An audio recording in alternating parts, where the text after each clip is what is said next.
శ్రీ దత్తాత్రేయ గురువే నమః. శ్రీ దత్తాత్రేయుని షోడశావతారములు. శ్రీ దత్తాత్రేయ సాంప్రదాయంలో కలియుగానికి ముందు స్వామికి 16 అవతారములు అని చెప్పబడినది. అయితే ఆయన తన పరతత్వంతో నిత్య భూలోక నివాసం చేస్తాడు గనుక మహర్షులకు ఆయన ప్రసాదించిన సగుణ సాక్షాత్కారాలనే ఆయన యొక్క అవతారాలను కీర్తించారని మనం గమనించాలి. వాటిని గురించి శ్రీ వాసుదేవానంద సరస్వతీ స్వామి తమ దత్తపురాణంలో వర్ణించారు. దాని సారాంశం ఇక్కడ పొందుపరుస్తున్నారు. 1. యోగిరాజు. అద్వయానంద రూపాయ యోగమాయ ధరాయ చ యోగిరాజాయ దేవాయ శ్రీ దత్తాయ నమో నమః. నారాయణోద్భవుడైన బ్రహ్మ తన తపస్సు చేత అత్రాధ్యులను సృష్టించి సృష్టి విస్తరణ చేయమని అత్రి అనసూయలను ఆజ్ఞాపించాడు. ఆ ఋషి దంపతులు వృక్షపర్వతం మీద తపస్సు చేస్తుండగా ఒక కార్తీక పూర్ణిమ బుధవారం నాడు మొదటి జామున మొదటి యామంలో యోగిరాజుగా అవతరించాడు. ఈనాడు యోగిరాజును 3 అర్ఘ్యాలతో పూజించి కొబ్బరికాయ నైవేద్యం ఇచ్చి యోగిరాజు మంత్రాన్ని జపించి స్తోత్రాలు లీలాగానం చేయాలి. 2. అత్రి వరదుడు. అత్రి వాతాసనుడై ఇంద్రియాలను మనస్సును నిగ్రహించి ఒంటి కాలుపై యోగిరాజును ధ్యానించాడు. యోగిరాజు వంటి బిడ్డను కనాలని ఆయన సంకల్పం. ఆయన శిరస్సు నుండి వెడలిన యోగాగ్ని ముల్లోకాలను తపింపచేయగా దేవాసురులు త్రిమూర్తులను శరణు వేడారు. ముమ్మూర్తులు అత్రి ఆశ్రమానికి వచ్చి ఆయనను మేల్కొల్పారు. ఆయన ముమ్మూర్తులను పూజించి, నేను ఒక్కరిని ధ్యానిస్తే ముమ్మూర్తులు వచ్చారేమి అన్నారు. నీవు ధ్యానించిన అద్వితీయుని రూపాలమే మేము, ముగ్గురము ఒక్కటే. సృష్ట్యాది కార్యాలు నెరవేర్చడానికి త్రిగుణాలను ఆశ్రయించి ముమ్మూర్తులుగా వెలిశాము. నీవు ముందు చూచిన రూపాన్నే ధ్యానించు అన్నారు. అప్పుడు యోగిరాజు త్రిగుణాత్మకుడు శుద్ధ స్ఫటిక దీప్తి గల యోగాదేశకరుడుగా షడ్భుజాలతో దర్శనమిచ్చాడు. ఇది ఒక కార్తీక బహుళ పాడ్యమి రోహిణీ నక్షత్రయుక్త గురువారం నాడు జరిగింది.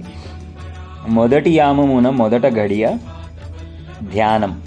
మాలాకమండలౌ ధర కరపద్మయుగ్మి మధ్యస్థ పాణి యుగలే డమరు త్రిశూలే యశస్త ఊర్ధ్వకరయో శుభశంఖ చక్రే ధ్యాయేత్తమత్రి వరదం భుజషట్కయుక్తం. ఈయన దేహంలోని కుడి పార్శ్వము గురువు, ఎడవ పార్శ్వం భగవంతుడు. కుడి చేతిలో మంత్రాలకు ఆధారమైన ఆకారాది క్షకారాంత వర్ణాలు గల 52 పూసల జపమాల. ఈ మాలలో సకల మంత్రాలు బీజాలతో సహా ఉంటాయి. ఇవి మందాధికారులైన భక్తుల కోసం. ఢమరులో సృష్ట్యాది శాస్త్రాలన్నీ మాధ్యమాధికారుల కోసం ఉన్నాయి. పై చేతిలోని చక్రము ఉత్తమాధికారులకు సత్వరం బంధ విచ్ఛేదము చేసి తన జ్ఞానతేజాన్ని వారికి ప్రసాదిస్తుంది. ఇవి కుడివైపునున్నవి. ఇది మోక్షప్రదమైన గురుతత్వం.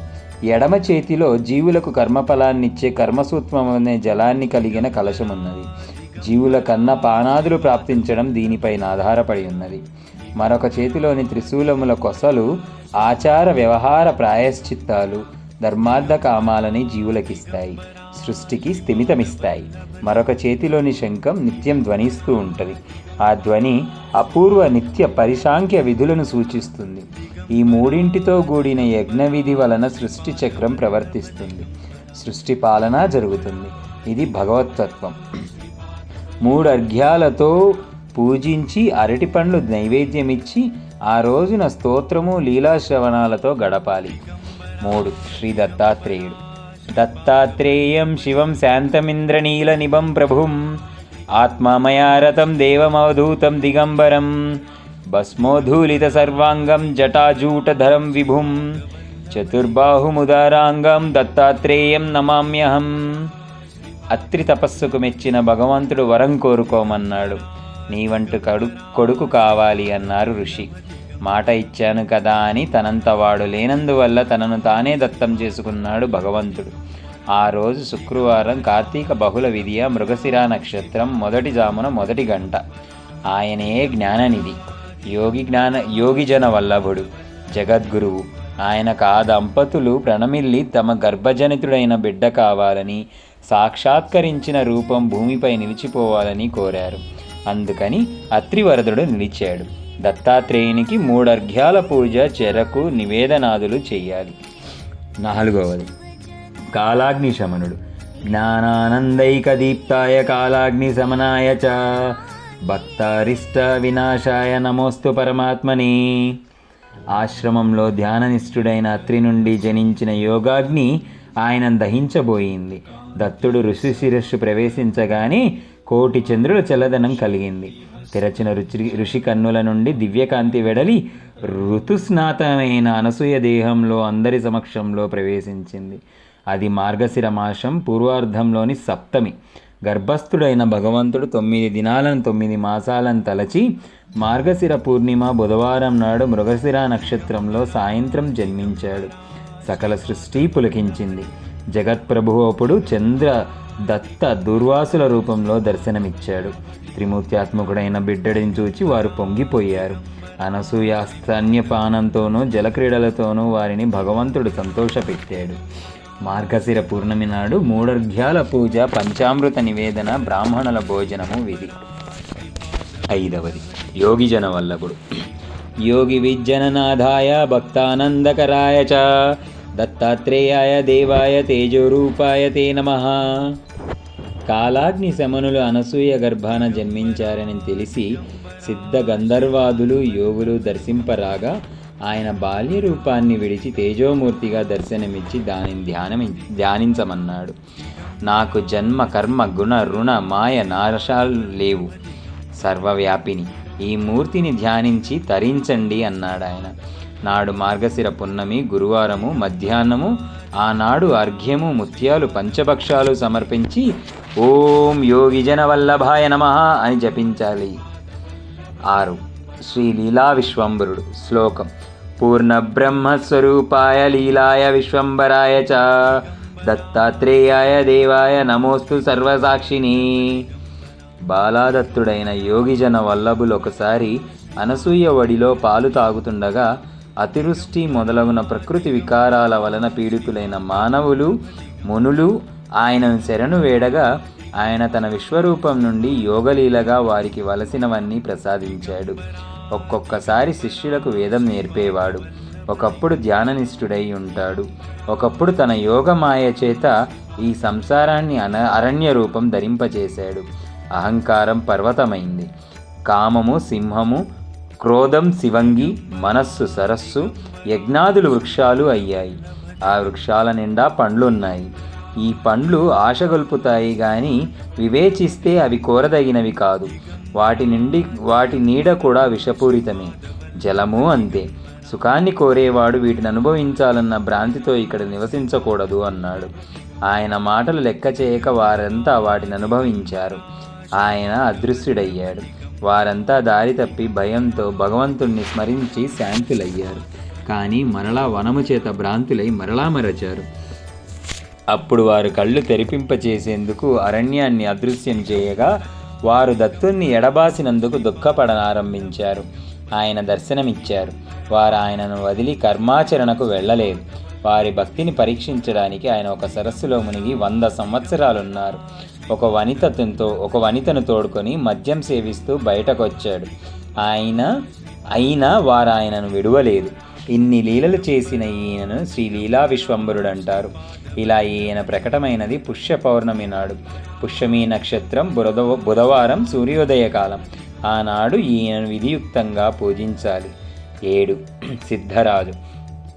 సర్వసిద్ధాంత సిద్ధాయ దేవాయ పరమాత్మని సిద్ధరాజాయ సిద్ధాయ మంత్రదాత్రే నమో నమః. అప్పుడు అదృశ్యుడైన లీలా విశ్వంబరుడు గుప్తంగా బదరికావనం చేరాడు. అక్కడ కఠోర తపస్సు చేత వివిధ సిద్ధులను పొందిన సిద్ధులెందరో అహంకార అగ్రహాలతో వాదులాడుకుంటున్నారు. వారు ఈయన దివ్య రూపానికి చిక్కుతులై ప్రశ్నించగా తానొక అనామకుడనని, ఒక గురువు ఆశ్రయము లేదని, కర్మనిష్టయే లేదని, చిత్తయోగమే తన సాధనయని, నిరంజనియే ముద్ర అని అన్నాడు. ధ్యానానకతీయమైనది తన లక్ష్యమన్నాడు. దుర్లభమైన ఆనందమే మార్గమన్నాడు. అంతలో గగన మార్గాన పోతున్న వసురుద్రాదిత్యాది దేవతలు నిలవబడి అక్కడ దిగారు.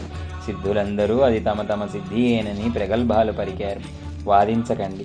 ఎవరి మాట మాత్రం చేత వారిని పంపగలరో వారి సిద్ధి అది అన్నాడు ఆయన. వారి ప్రయత్నం విఫలమై అవగానే ఆయన ఆజ్ఞతో వారు వెళ్ళారు.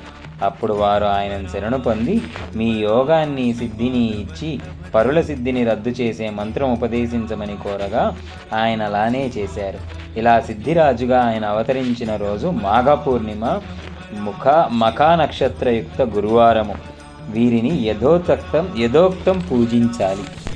8 జ్ఞానసాగరుడు. సర్వత్రా జ్ఞాననాశాయ జ్ఞానదీపాయ చాత్మనే సచ్చిదానందబోధాయ శ్రీదత్తాయ నమోన్నమః. అజ్ఞానమే జీవులన్నింటినీ క్షోభింపచేస్తుందని తలచిన దత్తుడు ఒక పాల్గొన శుద్ధ దశమి నాడు జ్ఞానిగా ప్రకటమయ్యాడు. నాడు పునర్వసు నక్షత్రయుక్త రవివారం.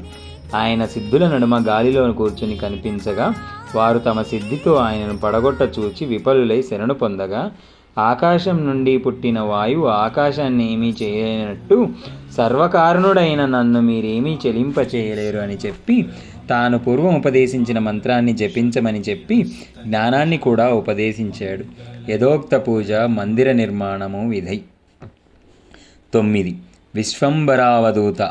విశ్వంబరాయ దేవాయ భక్తప్రియాకరాయ చ భక్తప్రియాయ దేవాయ నామప్రియాయ తే నమః. ఒకసారి ఒక వికృత రూపి అయిన అవధూతగా సిద్ధుల మధ్యకొచ్చి చూస్తే కొందరు ధ్యానస్థులై కొందరు కలహాదులతో తగులుకొని కొందరు ధ్యానంలో చంచులుగా ఉన్నారు.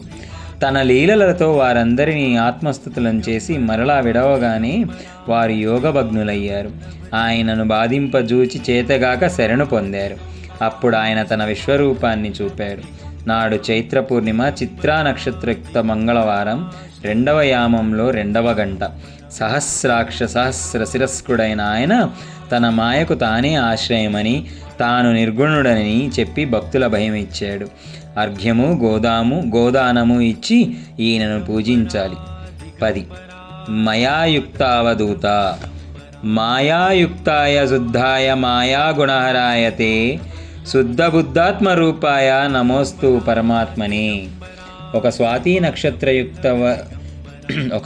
నక్షత్రయుక్త వైశాఖ శుద్ధ చతుర్దశి బుధవారం మధ్యాహ్నం ఒక భిక్షు రూపంలో భిక్ష కోసం శీలుడనే బ్రాహ్మణుడింటికి శ్రాద్ధ సమయంలో భిక్షకెళ్ళాడు. కౌపీనధారి యువకుడు ద్విబాహుడు దండ భిక్షాపాత్రధారి అయిన ఆయన ఆ ఇంట ప్రవేశించి పీట మీద కూర్చున్నాడు. కూడా నల్లని కుక్క ఉన్నది. శీలుడు తిరస్కారంగా ప్రశ్నలు అడిగి సమాధానాలు విని శరణు పొంది నెయ్యి తేనె పూలతో పూజించి శ్రాద్ధాన్నమిచ్చి తాంబూల ఆరతులిచ్చాడు. శ్రాద్ధభోక్తలు ఆగ్రహించి వెళ్ళిపోయారు. పట్టణములోని బ్రాహ్మణులంతా కట్టుగా వచ్చి ఆయన నిలదీశారు. బ్రహ్మకర్మను భ్రష్టం చేస్తారా అన్నారు. ఆయన బ్రహ్మకర్మ అంటే నాకు తెలియదు, ఆత్మ ఒక్కటే తెలుసు అన్నారు. వారు ఓంకారమే బ్రహ్మము, నిత్య నైమిత్తకమని కర్మలు ద్వివిధము, నీవు భ్రష్టుడవు గనక వేదాలు వినరాదు అన్నారు. కుక్క వంటి సగుణమైన నిత్య నైమిత కర్మల కనర్హుడనే కారణం నేను మాయారహుతను. నా కుక్కకవన్నీ తెలుసు అనగానే కుక్క వేదాలు షట్శాస్త్రాలను చెప్పింది. శీలుడికి ఉపదేశించి ఆయన బయటకు వచ్చాడు. వారు శరణు పొంది అనుసరించారు. ఈయనను 3 ఆర్ఘ్యాలు పెరుగు అన్నముతో పూజించాలి. 11 మాయాముక్తావధూత. స్వమాయా గుణగుప్తాయ ముక్తాయ పరమాత్మనే సర్వత్రా జ్ఞాననాశాయ దేవదేవాయ తే నమః. అప్పుడు ఆ అవధూత అడవిలో ఆసనంపై ధ్యానస్థుడై కూర్చున్నాడు. బ్రాహ్మణులు చేరారు. ఆయన వారికి పెద్ద పుల్లు సర్పాలు అగ్నులు చూపినా వారు పారిపోలేదు. అప్పుడు ఆయన తన మాయను విడిచి స్వాతి నక్షత్రయుక్త గురువారము జ్యేష్ఠ శుద్ధ త్రయోదశిన సూర్యోదయం అప్పుడు దర్శనమిచ్చాడు. ఆయన అంకం మీదనున్న స్త్రీని ముద్దాడుతూ మధ్య మాంస సంగీతాలతో ప్రోద్ధపుచ్చుతున్నాడు. బ్రాహ్మణులు ఆయన పతితుడని తలచి వెళ్ళిపోయారు. అది బాగుందనుకున్నాడు దత్తుడు. అయితే జంబాసురునితో యుద్ధంలో పరాజితులైన దేవతలు బృహస్పతి సలహాను అనుసరించి ఆయనను విడువక సేవించారు. ఆయన ఆజ్ఞపై రాక్షసులను యుద్ధానికి పిలిచి దత్తుని వడిలోనే సుందరిని రాక్షసులు అపహరించుకొని పోతున్నప్పుడు దేవతలు వారిని సంహరించారు. లక్ష్మి మరలా ఆయన వడిలో చేరినది. కార్తవీర్యార్జునుడు ఆయన మాయకు చెలించక సేవించి దత్తభక్తి యోగాన్ని నేర్చి 12 రోజుల నుండి క్రమంగా మాసము, 3 మాసాలు, 6 మాసాలు, 1 సంవత్సరము యోగ సమాధిలో ఉన్నారు. తర్వాత ఆయనను అనుగ్రహించి స్వధర్మపాలన చేయించారు దత్తుడు. భూమిని నిక్షాత్రం చేయదలిచిన పరశురాముని యోగశుద్ధిని చేసి ఆజ్ఞాపించగా అతడు స్వామి ఆజ్ఞపై పర్వతాన్ని బాణంతో కొట్టగానే సకల తీర్థాలు వెడలి వచ్చాయి. వాటిలో స్నానం చేసి తండ్రి జమదగ్నికి అగ్ని సంస్కారం చేశాడు పరశురాముడు. రేణుక సహగమనం చేసింది. మరుక్షణమే దత్తానుగ్రహంతో వీరిద్దరూ తమ తేజస్సుతో దిక్కులను వెలిగిస్తూ దర్శనమిచ్చారు. తరువాత రాముడు భూమిని నిక్షాత్రం చేసి వారి రక్తంతో ఆర్ఘ్యమిచ్చి సోమయాగం చేసి స్వామిని పూజించి వరం పొంది పశ్చిమ సముద్ర తీరాన తపస్సుకు వెడలిపోయారు. యథావిధి మాయాముక్తావధూతను పూజించాలి. 12. ఆదిగురువు. సుబాహువు మొదలగున 3 కొడుకులను జ్ఞాని అయిన మదాలస జ్ఞానాన్ని బాల్యంలోనే బోధించి ముక్తులను చేసింది. భర్త ఆజ్ఞ వలన అలర్కుడికి జ్ఞానోపదేశం చేయక రాజ్యపాలనకు విడిచింది. అలర్కుడు ధర్మబద్ధ రాజ్యపాలనలో నిమగ్నుడయ్యాడు. అతడికి వివేకముదయింపజేయదలచిన అన్న సుబాహుడు కాశీరాజుని ప్రేరేపించి దండెత్తేలా చేశాడు. అడవిలోకి పారిపోయిన అలర్కుడికి తల్లి ఆజ్ఞ గుర్తొచ్చి మెడలోని తాయెత్తుని తెరిచి చూడగా ముముక్షువై సద్గురుని ఆశ్రయించడమే ఉత్తమమన్న ఆమె ఆదేశం కనిపించింది. సహ్యాద్రిలోని తపస్వి అయిన దత్తుణ్ణి అమలక వృక్షం క్రింద ఆషాఢ పూర్ణిమ యుక్త శనివారం నాడు దత్తాశ్రమంలో దర్శించాడు. దత్తుడతనికి ఆదిగురువుగా దర్శనమిచ్చి ఆత్మ విచారాన్ని బోధించి తరింపజేశాడు. ఈయనని యథావిధి పూజించాలి. 13. శివరూపుడు. సంసార దుఃఖనాశాయ శివాయ పరమాత్మనే దత్తాత్రేయాయ దేవాయ నమోస్తు పరమాత్మనే. దిగంబరుడు ఆచారహీనుడు అయి వేదాలు చదువుతున్న దత్తుణ్ణి ఒక బ్రాహ్మణుడు, నీకు ఆశ్రమ ధర్మం లేదు, దిగంబరుడవు, స్త్రీ మధ్యలోలుడవేమి అన్నాడు. తాను అత్యాశ్రమినని చెప్పి దత్తుడు పింగళవాగునికి సుందరము శుభము అయిన శివరూపంతో దర్శనమిచ్చి అనుగ్రహించాడు. అది శ్రావణ మాసం పూర్వార్ధంలోని అష్టమి సోమవారం. అభిషేకము అర్ఘ్యసహిత పూజావిధి. 14. శ్రీ దేవదేవ. సర్వాపరాధనాశాయ సర్వపాపహరాయ చ దేవదేవాయ దేవాయ నమోస్తు పరమాత్మనే. దత్తుడు సహ్యాద్రి చేరి అమలక వృక్ష క్రింద ముని రూపంలో తపస్సు చేస్తుంటే సిద్ధాదులు మొదలు సర్వప్రాణులు సహజ వైర్యాన్ని మాని కలిసి జీవించాయి. భాద్రపద పూర్వార్ధంలోని చతుర్దశి శతాతారక నక్షత్రయుక్త గురువారం మొదటి యామంలోని మొదటి గంటలో బ్రహ్మ ఆయనను దర్శించినప్పుడు ఆయన శంఖ చక్ర గదా పద్మాహస్తుడై దర్శనమిచ్చాడు. ఆ దర్శనంతో ఆ దండకారణ్యాశ్రమంలోని బ్రహ్మాది దేవతలందరూ దర్శనం చేతనే ముక్తులై ఆయనలో లీనమయ్యారు. 3 అర్ఘ్యాలు తాంబూలము విధి. 15. దిగంబరుడు. సోమవంశజుడైన యదమహారాజుకు దిగంబరుడు దర్శనమిచ్చి 24 మంది సాధక గురువుల నుండి తాము నేర్చిన జ్ఞానాన్ని బోధించి ముక్తిని చేసినది ఆషాఢ పూర్ణిమ బుధవారం సూర్యోదయ కాలంలో. యదువు అవధూతగా సంచరించాడు. దత్తానుగ్రహం వలన అతడి వంశంలో శ్రీకృష్ణుడు జన్మించాడు. ఇలానే ప్రహ్లాదుడు కూడా ఆయన నుండి జ్ఞానం పొంది తరించాడు. కార్తవీర్యార్జునుడు ఆయన సేవ వలన స్మరణ వలన వేదధర్ముడు నామజపం చేత, దీపకుడు ఆయన లీలాశ్రవణం చేత, విష్ణుధర్ముడు ఆయన పాదార్చన చేత, పరశురాముడు స్నేహభక్తి చేత తరించారు. 3 అర్ఘ్యాలు వస్త్రమాలాదులతో పూజావిధి. 16. శ్రీకృష్ణ శ్యామ కమల నయనుడు. అఖండాద్వైత రూపాయ నిర్గుణాయ గుణాత్మనే కృష్ణాయ పద్మనేత్రాయ నమోస్తు పరమాత్మనే.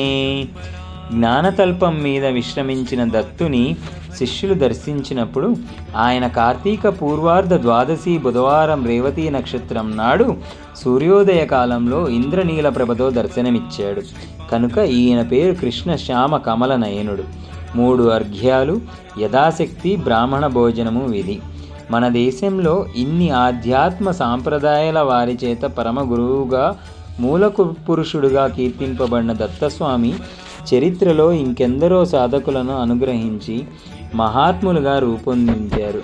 అంతేగాక ఈయన 13వ దశాబ్దంలో తూర్పుగోదావరి జిల్లాలోని పిఠాపురంలో రాజు సుమతి అనే పుణ్య దంపతులైన తమ భక్తులను అనుగ్రహించి వారికి పుత్రుడుగా అవతరించారు. ఆయనయే శ్రీపాద శ్రీవల్లభులు. ఆయనే మరలా శ్రీ నృసింహ సరస్వతిగా రెండవసారి అవతరించారు. వీరిద్దరి దివ్యలీలను వర్ణించిందే శ్రీ గురుచరిత్ర. శ్రీ దత్తాత్రేయుని షోడశావతారములు సమాప్తం.